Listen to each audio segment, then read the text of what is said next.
Friends, இந்த அப்பளம் குழம்பு பாருங்களா, பார்க்கவே எவ்வளோ ஒரு சூப்பராக இருக்குது பாருங்க. கிரேவியோட எந்த அளவுக்கு நல்லா சூப்பராக இருக்குது பாருங்க. சாதத்தோட வச்சு சாப்பிடும்போது இதோட டேஸ்ட் அந்த அளவுக்கு சூப்பராக இருக்கும். நீங்கள் வீட்டில் செஞ்சு கொடுத்தீங்கன்னா வீட்டில் இருக்கிற குட்டீஸ் எல்லாம் விரும்பி சாப்பிடுவாங்க. சூப்பரான டேஸ்ட்டில் அப்பளம் குழம்பு எப்படி செய்யலாம்னு பார்க்கலாமா?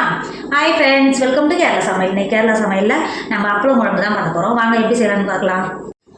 அப்பளம் குழம்பு பண்ணுறதுக்கு அடுப்பில் நான் ஒரு மண்சட்டி வச்சுருக்கேன். இதில் ஒரு 4 டேபிள் ஸ்பூன் எண்ணெய் சேர்த்துக்கோங்க. கொஞ்சம் எக்ஸ்ட்ராவே எண்ணெய் சேர்த்துக்கோங்க. நம்ம அப்பளம் பொரிச்செடுக்க போகிறோம். கொஞ்சம் எக்ஸ்ட்ராவே எண்ணெய் சேர்த்துக்கோங்க. நான் தேங்காயில் தான் பண்ண போகிறோம். தேங்காயில் பண்ணும்போது இந்த குழம்போட டேஸ்ட் நல்லா சூப்பராக இருக்கும். சேர்த்து கொடுத்துக்கோங்க. எண்ணெய் சேர்த்து எண்ணெய் நல்லா சூடாகிடுச்சு. நம்ம எடுத்து வச்சுருக்கிற அப்பளத்தை உள்ளே சேர்த்துக்கோங்க. உள்ளே சேர்த்துட்டு இந்த மாதிரி பொரிச்சு எடுத்துக்கோங்க. நான் ஒரு 6 அப்பளம் பொரிச்சு எடுக்க போகிறேன். பொரிச்சு எடுத்துக்கோங்க. அப்பளத்தை பொரிச்சிட்டு நல்லா கிறிஸ்பியாக இருக்கிற மாதிரி ஒரு கவரில் போட்டு கட்டி வச்சுன்னா 2 நாள் வரைக்கும் அது கிறிஸ்பியாக தான் இருக்கும், நமத்து போகாது.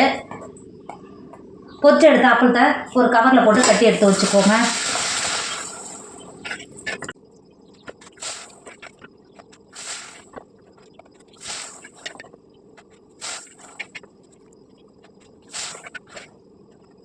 இப்போ பாருங்கள், நம்ம அப்பளம் பொரிச்ச எண்ணெயே பாதி பாக்கி இருக்குது. அந்த எண்ணெயிலே 1/4 டேபிள் ஸ்பூன் வெந்தயம் சேர்த்துக்கோங்க. 1/2 டேபிள் ஸ்பூன் பெருஞ்சீரகம் சேர்த்துக்கோங்க. வெந்தயம் பெருஞ்சீரகம் சேர்த்து நல்லா பொரிஞ்சு வந்துருச்சு. அது கூடவே 2 காஞ்சி மிளகாய் உடச்சி வச்சுருக்க உள்ளே சேர்த்துக்கோங்க. காஞ்சி மிளகாய் சேர்த்து காஞ்சி மிளகாவும் நல்லா பொரிஞ்சு வந்துருச்சு. 2 கொத்து கருவேப்பிலை உருட்டி வச்சுருக்க உள்ளே சேர்த்துக்கோங்க. அது கூடவே 20 பல்லு பூண்டு ஒன்றும் பாதிமாக தட்டி வச்சுருக்கேன். இது உள்ளே சேர்த்துக்கோங்க. 1/4 கப்பு சின்ன வெங்காயத்தை எடுத்து கட் பண்ணி வச்சுருக்கேன். இப்போ உள்ளே சேர்த்துக்கோங்க. சின்ன வெங்காயத்தில் சேர்த்து பண்ணும்போது இதோட டேஸ்ட் நல்லா சூப்பராக இருக்கும். சின்ன வெங்காயம் சேர்க்கும்போது நீங்கள் எக்ஸ்ட்ராவே சேர்த்து கொடுத்துக்கோங்க. குழம்புக்கு நல்லா டேஸ்ட்டை கொடுக்கும். சேர்த்துக்கோங்க.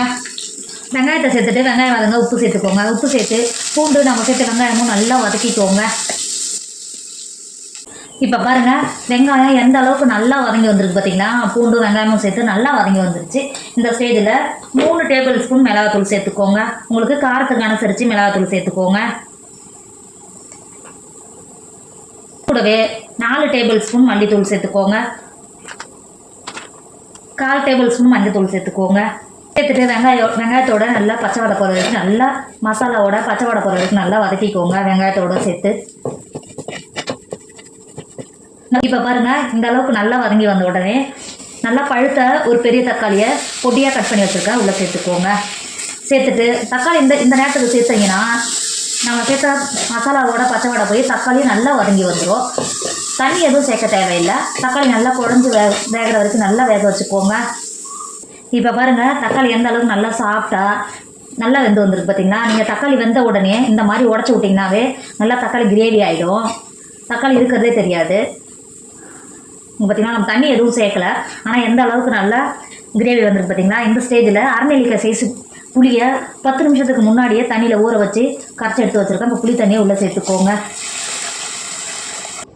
புளி தண்ணி சேர்த்து கொடுத்துட்டு அது கூடவே குழம்புக்கு உங்களுக்கு எந்த அளவுக்கு தண்ணி தேவையோ அந்த அளவுக்கு தண்ணி சேர்த்துக்கோங்க. தண்ணி சேர்த்துட்டு நல்லா கிண்டி கொடுத்துக்கோங்க.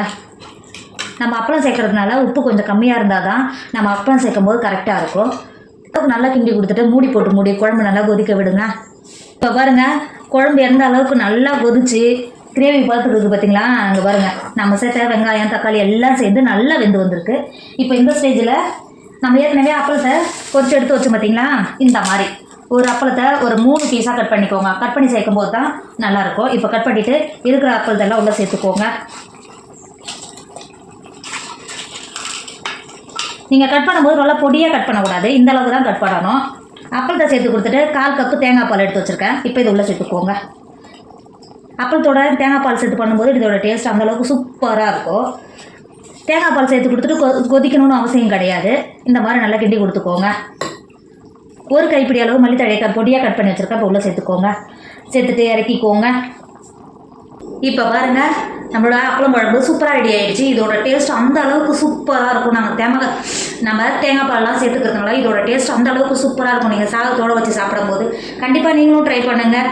என்னோடய வீடியோ உங்களுக்கு பிடிச்சிருந்தா உங்கள் ஃப்ரெண்டு உங்கள் ஃபேமிலிக்கு ஷேர் பண்ணுங்கள். மறக்காமல் கேரளா சமையலை சப்ஸ்கிரைப் பண்ணிக்கோங்க. தேங்க்யூ.